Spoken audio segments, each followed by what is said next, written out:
हर साल मानसून में बारिश के खराब रुख के कारण कई इलाकों में खेत बिल्कुल खाली हो जाते हैं। किसान चाहे तो इन खाली खेतों का अच्छा खासा उपयोग कर लाखों कमा सकते हैं। हम बात कर रहे हैं कटहल के बारे में, जिसकी मांग देश विदेश में बनी रहती है। कटहल को कच्चा और पका दोनों तरीके से इस्तेमाल किया जाता है।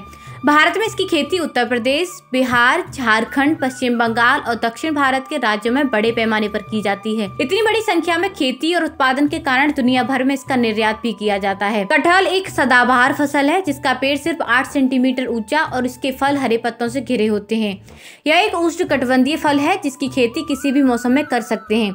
इसकी खेती करने से पहले इसके बीजों को नर्सरी में रोपा जाता है। इसके बाद ही इसकी खेती में रोपाई की जाती है।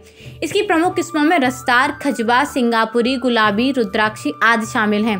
कटहल की खेती व्यवसायिक के साथ साथ औषधीय फसल के रूप में भी की जाती है।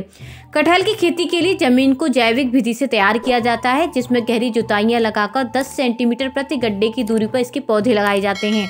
इन गड्ढों में गोबर की खाद, उर्वरक और नीम की खली डाली जाती है, ताकि मिट्टी और पौधों के रोगों की रोकथाम की जा सके। गड्ढे तैयार करने के 15 दिन बाद इनमें कटहल के पौधों की रुपाई करके सिंचाई का काम किया जाता है।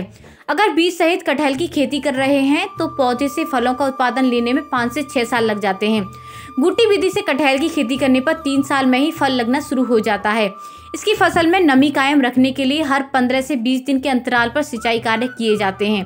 बेहतर उत्पादन के लिए निराई गुड़ाई करके इसके पौधों के थालों को साफ रखना चाहिए। बड़े पैमाने पर कटहल की खेती करते समय हर 2 साल में खेत में जुताई लगाना फायदेमंद रहती है।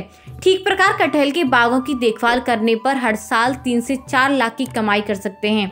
इसलिए 1 हेक्टेयर खेत में 150 से ज़्यादा पौधे लगाए जाते हैं और जल्द ही फलों का भंडार खड़ा कर देते हैं। कटहल की खेती से अच्छी आमदनी कमाने के लिए इसकी व्यावसायिक खेती या कॉन्ट्रैक्ट फार्मिंग से जुड़ना चाहिए।